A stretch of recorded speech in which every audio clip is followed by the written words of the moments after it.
പറയണ കേട്ടൊന്നുമല്ല. സത്യമാണ്, സത്യമാണ്, സത്യമാണ്. നമ്മളത്ര അനുഭവിച്ചതാണ്. പിന്നെ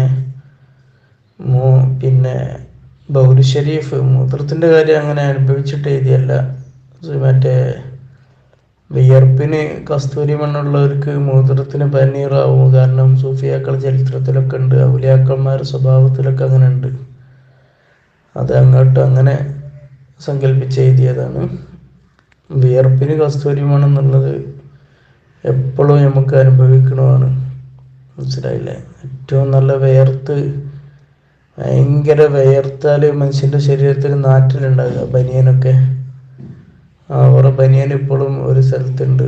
നല്ല വിയർത്ത് വന്ന സമയത്ത് ആ വീട്ടുകാരൻ വലിയ ഉസ്താദാണ്, ആളെ പറയില്ല, ആ വലിയ ഉസ്താദ് ഊരിപ്പിച്ച് കുറേ യാചിച്ച് ബനിയൻ വാങ്ങി, പുതിയ ബനിയന് വാങ്ങിക്കൊടുത്ത. പക്ഷെ ആ ബനിയൻ ഇപ്പോഴും കസ്തൂരിൻ്റെ മണ. നമ്മളതൊക്കെ വേർപ്പായി തിരുമ്പാതെ വെച്ചാൽ പിറ്റേന്ന് നാറ്റുണ്ടാവില്ലേ? മനസ്സിലാക്കുക, അനുഭവം തന്നെയാണ്. ഒന്നും വെറുതെ പറഞ്ഞല്ല, നിങ്ങളോട് പത്രമൊക്കെ പറഞ്ഞുതരാൻ പറ്റും. ഹലോ ഹലോ ആ അസ്സലാമു ആരാ? അലൈക്കും. വലൈക്കും സലാം. തിരക്കില? ആരാണ്? ഞാൻ ഇപ്പൊ ചാവക്കാടുന്ന് വിളിക്കണ. ആരാണ്? അങ്ങനെ ആരാണ്? അസീസാണ്. ഏതാ ഇത്? എനിക്ക് പരിചയമില്ലല്ലോ.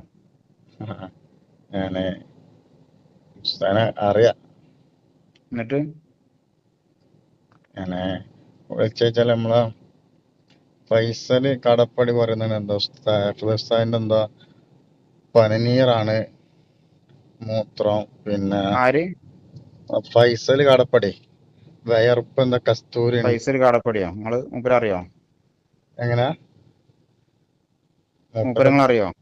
മൂപ്പര പോസ്റ്റ് ഇങ്ങനെ ഫേസ്ബുക്കിലും വാട്സാപ്പിലൊക്കെ ഇങ്ങനെ നടക്കുന്നുണ്ട്. മൂപ്പരായിട്ട് ബന്ധപ്പെട്ട പോലെ ഫൈസൽ കാടപ്പടിയായിട്ട് അതിന്റെ ഏറ്റവും നല്ല മാർഗം. നിങ്ങൾക്ക് ഇങ്ങനെ അനുഭവം ഉണ്ടാകാൻ നിങ്ങൾ കൂടുതൽ ഉണ്ടാകണമല്ലോ. അത് വേറെ, അത് നമുക്ക് വേറെ പറയാം, എന്തൊക്കെ അനുഭവങ്ങളോ മറ്റോ ഒക്കെ. എങ്ങനെ എനിക്കിപ്പോ എന്താ ആവശ്യം? കുറെ ദിവസമല്ല ഇപ്പൊ ഇങ്ങനെ കൂടിയിട്ട്. ചിലപ്പോ കൊണ്ടോട്ടിയാണ്, ഇപ്പൊ ചാവക്കാടാണ്. എവിടെ മര്യാദക്ക് ഉള്ളത്? ചാവക്കാട് നേരത്തെ കുറച്ച് ഉച്ചക്ക് കൊണ്ടോട്ടി ഉണ്ടായിനല്ലോ. അപ്പൊ ഞാൻ ചേറ്റുവ പാലം കയറിക്കൊണ്ടിരിക്കാണ്. പാലം കയറി എന്നാ പാലം ഇറങ്ങിക്കോ. എന്താണ് നിങ്ങളൊക്കെ അസുഖം? അവിടുന്ന് ഇവിടുന്ന് നേരെ ഒന്നുകൂടെ ഒന്നല്ലേ? അതെന്നാ ഞാൻ നേരെ എടുക്കാൻ വരുന്നത് പറഞ്ഞു. എന്താ വീട്ടിക്കോ? എങ്ങനെ വീട്ടിക്കൊന്നോ? വീട് എവിടെയാണ്? വീട് എവിടെ? കൊണ്ടോട്ടി കീശ്ശേരി കേട്ടോ. ശരി.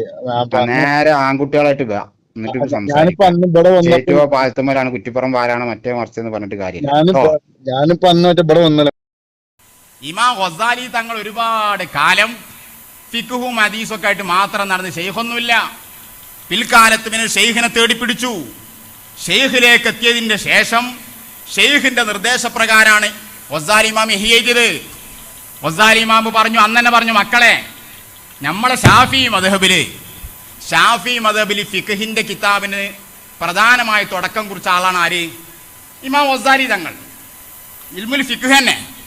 ആ ഗസാലി ഇമാം തന്നെ ഇഹ്യ എഴുതിയപ്പം പറഞ്ഞു, നിങ്ങൾ ഫിഖിൽ വല്ലാതെ കെട്ടിമറിഞ്ഞു കൂടണ്ട, ഫിഖ് ഒക്കെ ഒരു പാകത്തിന് പോയാ മതി. വെറും ഫിഖ് പറഞ്ഞ് നേരം കളഞ്ഞാട് ആഖിറ ഇല്ലാതാക്കണ്ട, വെറും ഫിഖ് പറഞ്ഞ് നേരം കളഞ്ഞാട് ആഖിറ ഇല്ലാതാക്കണ്ട എന്ന് പറഞ്ഞപ്പോ ആ കാലഘട്ടത്തിൽ ഒരു പണ്ഡിതന്മാർ ഗസാലി ഇമാമിനെതിരായി. അല്ല, ആദ്യമൊക്കെ നന്നായി, ഇപ്പൊ പാച്ചിന് പറഞ്ഞു.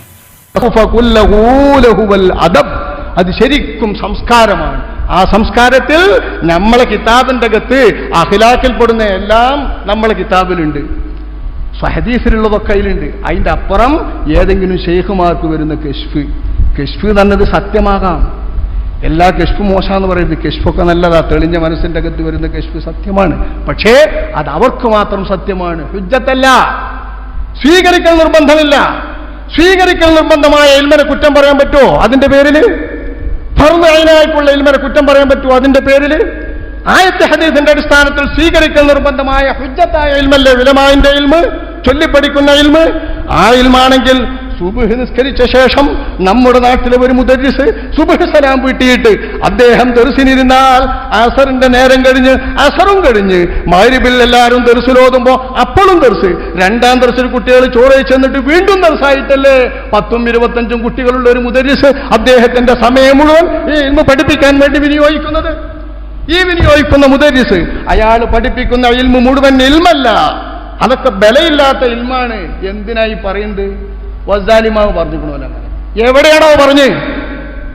ഏത് കിതാബിലാണ് വസ്സാലിമാം ഇത് പറഞ്ഞത്? നിങ്ങൾ വസ്സാലിമാമിന്റെ കിതാബിൽ കണ്ടിട്ടുണ്ടെങ്കിൽ അത് കണ്ടവരാണ് ഇവിടുത്തെ ആലിമീങ്ങളൊക്കെ. വസ്സാലിമാമിന്റെ ഏത് കിതാബിലാ പാഴാക്കി എന്ന് പറയുന്നത്? പാഴാക്കി എന്ന് പറയുന്നത് ഫലപ്രദമല്ലാത്ത രീതിയിൽ അദ്ദേഹം ഫൽസഫയും അനിവാര്യമല്ലാത്ത രീതിയിൽ അദ്ദേഹം പല ഇൽമുകളുമായി ബന്ധപ്പെട്ടതിനെ കുറിച്ചാണ്. ഫൽസഫന്റെ ഇൽമുമായി ബന്ധപ്പെട്ടിട്ടുണ്ട് അദ്ദേഹം. ഫൽസഫന്റെ ഇൽമു ഭൗതിക വിജ്ഞാനമാണ്. ഭൗതിക ശാസ്ത്രത്തിൽ അദ്ദേഹത്തിന്റെ വിജ്ഞാനം കൊണ്ട് അദ്ദേഹത്തിന് തോന്നുക പാഴാക്കിയെന്ന്. പക്ഷെ നമ്മൾ പറയുന്നു പാഴാക്കിയിട്ടില്ല. അദ്ദേഹം അത് സമർത്ഥിച്ചിട്ടില്ലായിരുന്നുവെങ്കിൽ നമ്മുടെ അഖീദന്റെ ബാബിലുള്ള സമർത്ഥിതമായ തത്വങ്ങൾ അദ്ദേഹത്തിന്റെ കാലത്ത് വരാത്ത പുതിയ പുതിയ പുത്തൻവാദികൾ വന്നപ്പോൾ പോലും നമുക്കത് വിശദീകരിച്ച് ഗണ്ണിക്കാൻ സാധിച്ചത് മഹാനുടെ വിശദീകരണം കൊണ്ടും സമർത്ഥനം കൊണ്ടുമാണ്. അങ്ങനെയുള്ള ഇൽമുകളെ പറ്റി അദ്ദേഹം പറഞ്ഞതല്ലാതെ ഫിഖ്ഹിന്റെ ഇൽമിനെ പറ്റി പാഴാക്കി എന്ന് പറഞ്ഞിട്ടില്ല. തസവുഫിന്റെ ഇൽമിലെ ദീനിയാത്തിനെ പറ്റി പാഴാക്കി എന്ന് പറഞ്ഞിട്ടില്ല. നമ്മൾ പ്രാധാന്യം നൽകുന്നത് തഫ്സീറും ഹദീസും ഫിഖ്ഹുമല്ലേ ദീനി ഉലൂമ്. ആ ഉലൂമിനെ പാഴാക്കി എന്ന് പറയാമോ? അത് ഹുജ്ജത്തല്ലേ? ഉലമാവിനെ സ്വീകരിക്കൽ നിർബന്ധമല്ലേ? ഉലമാവ് അമ്പിയാക്കന്മാരുടെ അനന്തരഗാമികളല്ലേ? ആ ഉലമാവിന് അപ്പുറമുള്ളതാണ് നിങ്ങൾ പറയുന്ന മാരിഫത്തും നിങ്ങൾ പറയുന്ന ഇൽമുമെങ്കിൽ അത് വിലവെക്കപ്പെടുക തന്നെയില്ല. ഇതിന്റെ ത്രാസിൽ ഇതിന്റെ പ്രാമാണികതയിൽ ശരിയാണെങ്കിൽ മാത്രമേ ആ ശരിയെടുക്കൂ, അല്ലെങ്കിൽ ശരിയെടുക്കില്ല. ഇതാണ് നമ്മെ സംബന്ധിച്ചിടത്തോളം ശരിക്കും ഇസ്ലാമിന്റെ നയം. അതെല്ലാവരും സമ്മതിക്കണം. ഇന്നമൽ ഇൽമു ബിത്തഅല്ലും, റസൂലുള്ള പഠിപ്പിച്ച ഇൽമ് പഠിപ്പിച്ചിട്ടേ കിട്ടൂ.